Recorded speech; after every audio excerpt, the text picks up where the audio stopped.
being happy. I am aware it appears naive, but I do still believe my wife has not yet had physical contact with the OM. I moved from Europe to the US to marry my American wife in October of 2018, after many lengthy vacations together since 2015. I entered the country on a fiancé visa in around Thanksgiving 2019, after a very slow and lengthy process. I've finally received my green card and work authorization. At that time, I tried obtaining a job, but that process too was slow and unrewarding. I fell into a state of mild depression and homesickness. I mostly ended up behind the computer or TV. I realized what was happening but had a lot of trouble resolving the issue. I came to my wife several times asking for help, but I was unclear about what I was asking help with. In doing so, I was hurting my wife, and a few weeks back she came to me letting me know I had broken her heart. She expected more from me than I had done and told me I needed to either get my act together or prepare for divorce. This was a major wake-up call, and I have done a complete 180. I have since taken over 100% of the housework and started applying to vacancies, this time without discrimination, applying to everything that is available.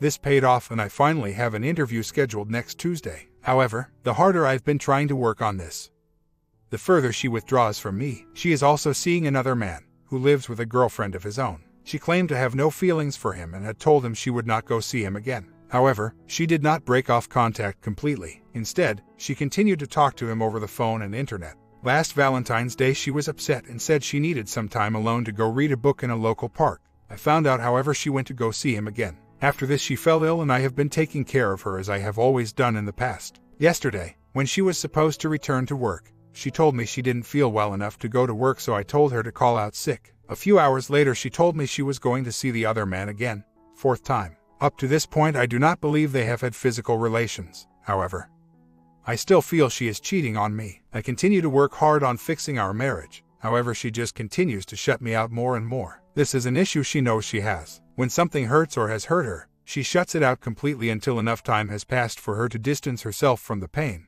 Just 2 weeks ago she was willing to fight for our marriage and willing to move to Europe with me if things didn't work out here. She admits I have been doing everything she asked for and more since the day she told me I had broken her heart. Yet she is emotionally withdrawing from me more almost every day.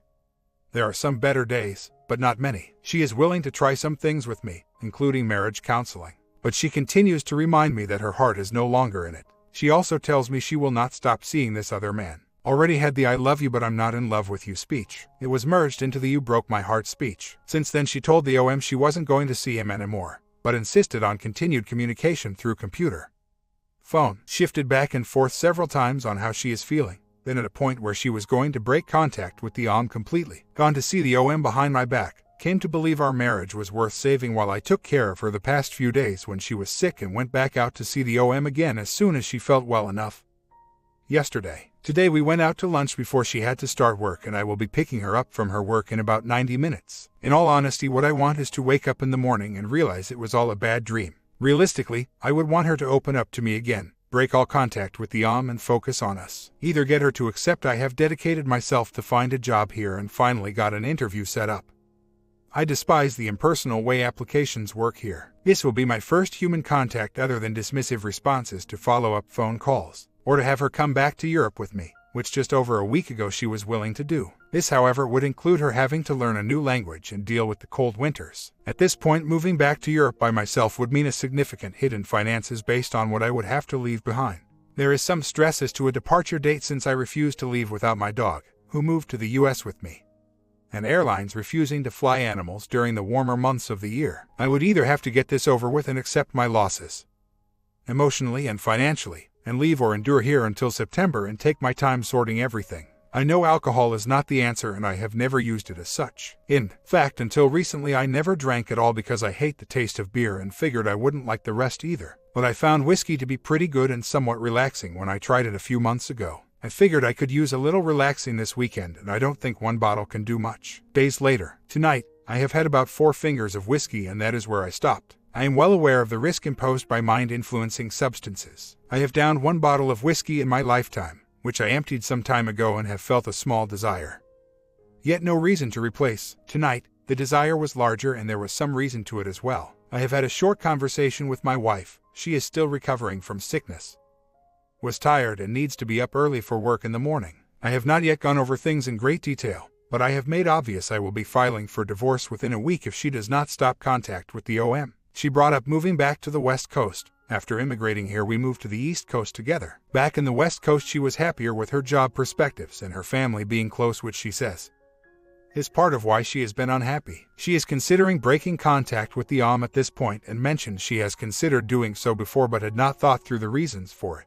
Our lease here will be up in June, so if we stay together and move back to the West Coast, that is probably when it would happen. Meanwhile, the OM is roughly 17 miles away from where we live. I still have hope this will work out. Before making any major decisions, I will await a clearer answer on her part, or at least a clear head on mine. I am not used to alcohol, and though I am a 200-pound male in excellent health, I was told this by the doctor examining me for immigration approval, which covers physical health only. Mentally, I am in turmoil and feel quite capable of most tasks. I would not trust myself with operating a vehicle, power tools, or major life decisions at this point.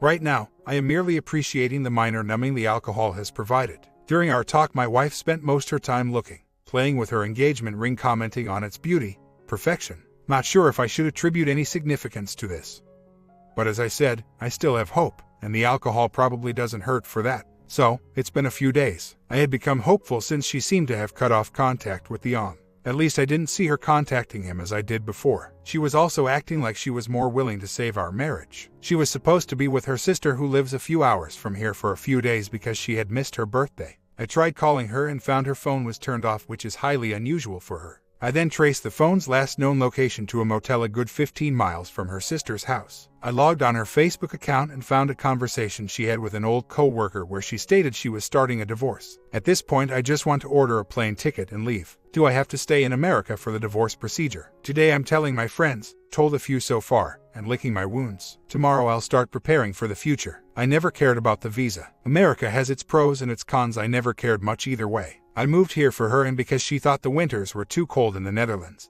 not France, where I lived, to move there, and she didn't speak the language. I had a well-paying job back in the Netherlands, and a standing job offer if I return. I loved her very much, and despite what happened, I can't deny I still have significant feelings for her. This is going to hurt for a long time. I'm going to regret drinking this whiskey on an empty stomach, but it's too late now. I have been tracking her phone. He is the only one. She doesn't know if she will stay with him. I talked to her sister and said my goodbye. Also told the sister I forgive her for hiding the fact she brought him there with her. Told my brother-in-law thanks for not allowing him to stay at their house. Her parents have had one awful daughter to deal with. Not sure I want to pile on a second one right now. Either way, they'll forgive her, I'm sure. They always have gone easy on her, compared to the other two. Not doing anything big today. As I said earlier, I am going to be licking my wounds and talk to people who care. Tomorrow is when my future starts. Next day, told her I would be leaving when I talked to her on the phone this morning. Told her younger sister after I came back from the job interview I had today.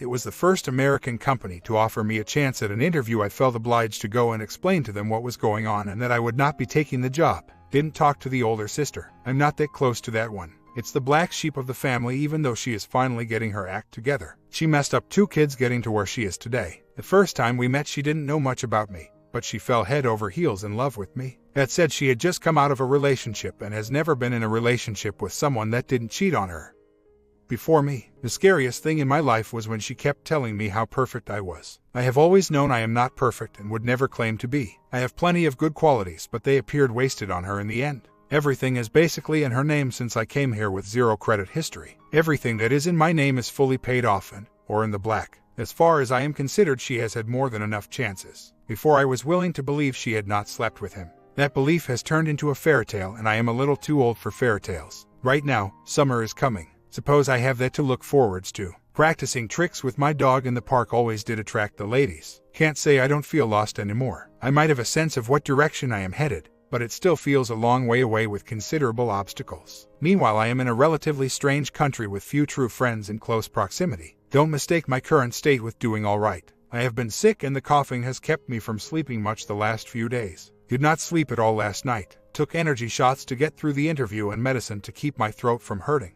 Had whiskey when I came home from the interview, and I think it is fair to say that despite having had a chance to prepare, this still shocked me. At one point she texted me she was starting to like the idea of marriage counseling and a future with me, but I stopped responding to her before that. All I know is that she is roughly 5 hours away with another guy who has surely been comforting her in the sobbing state I last heard her in on the phone, and has made no attempt at returning home in the last 4 hours. Don't have time for a nap. I was sent a drinking buddy who will drop by after he finishes work. They wouldn't take no for an answer. Just had the one glass of whiskey and I'm starting to feel sober. Got someone coming over who will try to pour more whiskey into me though, but I wasn't planning on that. I'll figure out how to deal with that when he gets here. If it would stop raining, I would be inclined to head to the dog park, but that doesn't seem likely. The other guy, also foreign, Australian this time, but already legally residing in the US. She made it a point to specify this isn't about him and doesn't seem intent on staying with him. I think she cheated once on her last boyfriend shortly before breaking up and meeting me. When I first met her, she was having a big fight with her younger sister who found it outrageous she would cheat. Yet now she was willing to keep it quiet for her. At the time I didn't know what the fight was about. I found out about that much later. I think I mentioned before she runs away from pain rather than try and resolve a problem. I feel fairly confident that in a few months she will rethink her position, which is why I plan on severing all ties with her family and mutual friends. It seems safer and less painful that way in the end. I went to the job interview, but only to tell them I would not be taking the job because of my current situation. They appreciated that I still came to the interview and actually said I could have the job if anything changed. That said, a divorce would cost me my green card, so even if I wanted to stay, I couldn't. She's on her way home now. Don't think she cheated on previous boyfriends. That was mostly in her mid to late teens. I met her at 19 back then. When I first met her, she was having a huge fight with her sister. Years later I found out the fight was because my wife had cheated on her ex at the end of their relationship. At the time her sister was incredibly offended she could have done such a thing. This is the same sister that was now going to hide the fact that my wife was committing adultery at her house. Anyways, she came home this morning and I spent a good hour yelling at her. Told her to call in sick to work because she was damn well going to sit there and listen to me. She called in, said she was having big problems at home, and they said she either had to be in the hospital or get fired. She ended up going to work crying later, so I guess I'll have to postpone the rest for a while. Meanwhile, this was the first day I was starting to feel better physically since I've been sick the past week, and went out to breakfast this morning and lunch later in the day. Tried eating some new things I hadn't tried before. I figured if I'll be leaving soon, I better make the most of it while I'm here and try some things I won't be likely to find in the Netherlands. On that note, I've been thinking of going to a range for an hour or so. Might be a stress relief. Days later, need to get out of here, but there is too much left to do before I can go. I'm struggling to hang on and probably hit rock bottom yesterday. It's 6 a.m. now and I'm tired but can't seem to fall asleep. Okay, so today things blew up big time. I'll spare you the details leading up to this, but last night I finally decided to go through with exposing her by posting it on her Facebook. Tagged the in the post as well. He untagged himself sometime this morning and I was told I was lucky he managed to do that before his girlfriend found it. There was a lot of yelling and screaming where she wished I were dead or she would take my dogs and drop them off in the middle of nowhere and far more. Her parents came to her defense, on Facebook, right away as was to be expected. They have always coddled her and that won't stop anytime soon. Financially it's a big mess. She is demanding she gets to keep everything. Threatened to call the cops on me as well. Not sure on what grounds, but oh well. She wants me to leave right away and says she will handle the divorce without me. I can only assume that is because if I leave, she gets to keep everything and square things away any way she likes. If I stay for the divorce it would be a 50-over-50 split. She also threatened to take it to court because she has a free lawyer. The Om's best friend is a lawyer, I guess. This would turn into a huge mess for her since I have access to more than sufficient resources to hire my own lawyer. At this point, the text messages I obtained over the past 2 months along with location data from her phone, which I would assume suffice to show intent and opportunity, which are the two criteria here to prove adultery. I also recorded several conversations today in which she admits to adultery. Adultery in this state is punishable by a $1,000 fine and up to 12 months in jail. The jail time would likely ruin her career as a teacher. To this point, I feel so much love for my wife that I feel horrible about what has happened and what may happen if this continues. I don't want to ruin her, but I can't let her get her way again and get rid of me in such a way. Anyway, big mess. I have no intention of blowing anything up. I do not currently have a lawyer, still hoping to avoid needing one. The threat of this going to court is hopefully enough for her to handle this somewhat fair. Several people at her work already know. They gossip, the rest should know soon enough as well. I know the apartment complex he lives in, but not the actual apartment. I don't know the name of his girlfriend or what she looks like, and I don't have time to stand around his apartment complex to find out. Time is relatively short. I must leave before May due to flight restrictions on dogs during the summer. I hope to work this out and leave within 2 weeks. The sooner the better. Once I sign papers, do I need to stay in the country for the rest of the divorce proceedings? I don't expect the OM to stay with my soon-to-be ex-wife. I can't imagine she does either, considering he has a girlfriend and is sleeping with a married woman. It's just not relationship material. Took my dogs to the vet yesterday to get them ready for the flight. Turns out they need another 21 days between that and the actual flight because one of them wasn't shipped. I'm stuck here for another 3 weeks. I just want this over with. She's threatening to have me deported, claims I did something to warrant deportation, refusing to tell me what this reason is though. I still have friends in the US I'd like to visit from time to time. If I would go along with deportation, that would become difficult. A day later, and the roller coaster continues. She came to me crying today, begging to try counseling and other things I suggested weeks ago. Now she is saying she doesn't want to lose me again. This is the second time in a little less than 2 weeks' time. She tried making me dinner and make friendly conversation. She has admitted to it being physical and unprotected. Yeah, the is still in the picture. Just yesterday I got another look at her phone. They were talking about how happy they were that I'd be one in a few weeks. Also, I guess the point where I posted about the affair on her Facebook and tagged him seems to have upset him. He stated he wants to punch me. The timeline of all of this: exposure, Tuesday night; deportation threats, Thursday and Friday; found her text messages, Friday, asking me to stay and work on things, Saturday; found a note asking me to stay Sunday, this morning. We have been living in separate rooms. The only room we share now is the kitchen. The feeling I'm getting from what she is doing right now is that she is trying to set me up as a backup. Her latest idea was for me to move back to Europe but stay married to her. That way she could have space to figure things out. I've told her before and I told her again. The day I get on the plane is the last day she will see or hear from me. I'll have to make sure the divorce is handled first. Or would I be able to start and handle the divorce from Europe? Her latest idea was to have me move back to Europe without getting a divorce though. I am not sure trusting her is my best option right now. I won't pretend I have any clue as to what goes on in her head these days. No idea what happened to happily ever after. If I had to guess though, it's the big steps towards me leaving that impact her thought process. Us discussing the marriage being over. Me starting to pack my bags, just to name a few things that drastically changed her attitude, at least for a period of time. No, I haven't slept with her for just over a month now. I think the stress is affecting my constitution. I am sick for the second time this year. I normally never get sick other than the occasional cold. Anyway, she came to me today finally showing remorse. I guess she has been texting some therapist today that the told her to talk to. She finally admitted to having any part in the situation we are in now. Not that that changes anything, but I suppose it's good to have heard her say it. Afterwards I went out to the pharmacy for medicine, and when I came home, she was gone. She texted me later saying she would be back tomorrow, was going to the OM's friend's lake house and was about to lose reception. One of her friends also texted me saying that she told her to sleep with me tonight.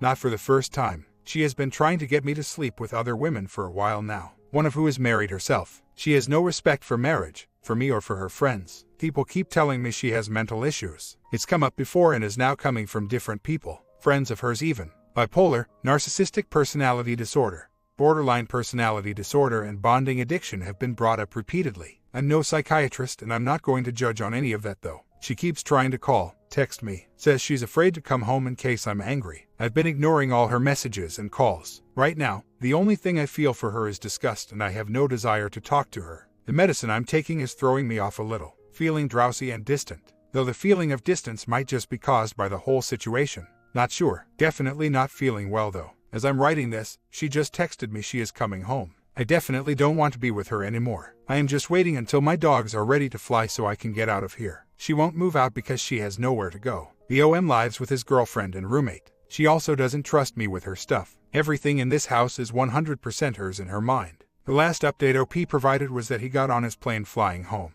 Maybe this is his only way of escaping this madness.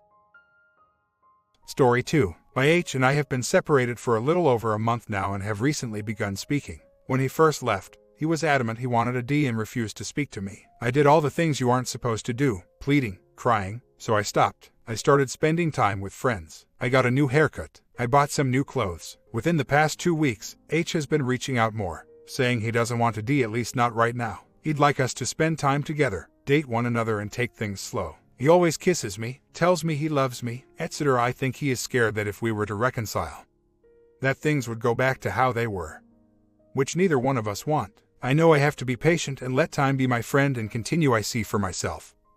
But in the back of my mind I worry, what if we don't work it out? I'm sure I am not alone in my fears. 2 weeks later, a little bit of an update on my situation. We are still separated but spending some time together. It's been kind of nice. We've talked and laughed more in the past week than we did the last 3 months he was at home. He told me that he does not want a divorce, but he wants to take things slowly. I agree, neither one of us wants our old marriage back. I have been keeping myself busy with friends and my kids. I don't sit around waiting for him or anything. I am still working on making changes for myself. There is no guarantee that we will get back together, and I don't want to have my happiness contingent on the state of my marriage. One day at a time. Well, we've been apart over 2 months now and I just can't take the uncertainty of it all. I don't want to give up. This is the most important relationship I've ever had in my life. While he is adamant, he does not want a D. He has not said to me that he is committed to working through everything with me. He's afraid that things will go back to how they used to be. I understand his fears. I don't want them to go back to how they used to be either. I wish I had a crystal ball. H and I have been separated over 2 months now. For the first few weeks, I was a mess. I couldn't eat, couldn't sleep, cried, begged, pleaded, all the things you are not supposed to do.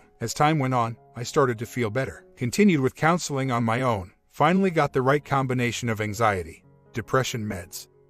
And for the past few weeks I have felt happier than I have in a long time. Here's even. H is noticing my changes. He's made several comments now how he thought I would react to a situation a certain way, and I have done the complete opposite. I'm glad he is taking notice, even though I am finally starting to realize that while I started doing all of this for him, I am continuing to do this for me. The hard part is dealing with the in limbo feeling. He says he doesn't want a divorce, but he can't say he wants to work on the marriage either. He wants to take things slowly, which I understand, but sometimes I feel like we're just prolonging the inevitable. I've thought about quitting, telling him the window for reconciling is closed. Would I be doing it for the right reasons though? Calling it quits because I can't take the waiting? That certainly doesn't sound like me fighting for my marriage. If I do walk away, it's because I have found peace in knowing I will no longer be his wife.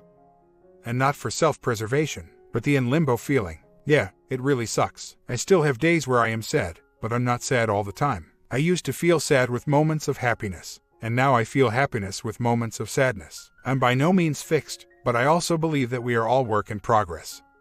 And the day we leave this earth is the day we have finished. My kids have noticed I'm not as angry or crabby. I laugh more. I get out with my friends. Heck, I went roller skating last weekend with some girlfriends and had a blast. Weeks later, yesterday my H attended a counseling session with me. He went about as well as it could go, I guess. He was uncomfortable being there at first but opened up pretty easily. His emotions were all over the place, sometimes close to tears and other times extremely angry. I listened to everything he had to say without interrupting and validating his points. Hearing what he had to say was hard, but good. I needed to see where he was at in his head. We've been separated for 3 months and all this time I have been thinking it's enough time for him to figure out what it is that he wants.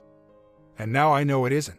I have deeply hurt and broken this man, and it's going to take a while before he feels whole again. I realize now that I need to love him enough to let him go, not divorce, down the path he needs to go down to fix him. While I continue on my path to fix me, what this means for our future is unknown at this point. He said he would like to come back to sea with me again, so that is a good baby step. I know that I have come a long way in these past 5 months. I've grown more than I ever thought possible. All I have been thinking about is me, and I didn't think of him. Well, now here's my chance to do that. Today is my 34th birthday. I woke up to dozens of texts from friends and family wishing me well. And that was nice. I met my mom, sister and niece for breakfast and had a pretty good time. I should feel happy and blessed that so many people care about me, but I don't. More than anything, I wish I could go to sleep and not wake up until 2024. On my way home from breakfast, I broke down in my car and asked God to please give me a sign that things are going to get better. Because right now I feel like I don't even want to live. No, I would never be selfish enough to actually follow through with these feelings. It's just how I feel. H is out of town this weekend with his S at his parents' house 3 hours away. They have a big BBQ every year and he's down there for that, and we are here. I picture him having a great time without a care in the world. I sometimes wonder if his family misses me, misses my kids. For some reason I thought H would be around this weekend and possibly come visit me on my birthday. Wishful thinking. I guess. This pain in my chest hurts so bad. I am so sad that this is my life. Please God, I'm begging you, please take my pain away. 2 weeks later, my husband and I have been apart for over 3 months now, and compared to how I was when he left, I have made tremendous progress. There were mornings where my greatest accomplishment was getting out of bed. I felt like I would never be able to go on living, or want to live. Without my H, I would sit around staring at my phone praying that he would call or text. And it never happened. I did all the things that you're not supposed to. Crying, pleading, begging, etc. I look back now and cannot believe how pathetic I was acting. One day I woke up and I just felt different. It didn't hurt as much. I didn't feel like I wanted to fade. For me, this was progress. I realized that there was more to me than my H, that he does not define me. I was already an IC for myself, and I've kept going. I started hanging out with my friends, doing more activities with my kids, and volunteering. I won't lie, some days are still hard, but not all day every day, and some days are great. I am realizing that I cannot control his actions or behaviors, but I can control mine. Life does go on, and you will find happiness again, but you have to work at it. You can't just sit around and wait for the helplessness to go away on its own. You have to work at it. Last night I went out with some friends and had such a great time. I had anticipated staying out for about an hour, but an hour turned into 4. My stomach muscles hurt from laughing so much, and I am in such good spirits today. For the first time in a long time, I feel like the old me again. Not the whiny, self-conscious me, but the loud, fun-loving person I used to be. My friend even commented on it. I even met someone, not that I am even remotely close to wanting to date or anything, but it's nice to have male attention and know that I still got it. It does get easier, so don't give up. 2 months later, when he first left, I could barely get out of bed in the morning. I never thought I would be able to make it through life without him. Guess what? I'm still alive. I won't lie, I still have my moments and I do miss him like crazy. But they are moments and don't consume my entire day like they used to. I spend time with my friends, I spend time with my kids, I volunteer. I read, I pray, I laugh. Don't sit around moping because it won't change anything. It makes you feel worse. If you're able to, I would highly recommend counseling for yourself. I have been going for over 6 months now and it has made all the difference in the world. I feel like a new, more confident woman and I have come a long way. Keep your chin up and keep on going. Like, comment, 2 positive stories for this Monday. Hope you guys can got some positive vibes from these ones. And I'll be back with more lessons very soon.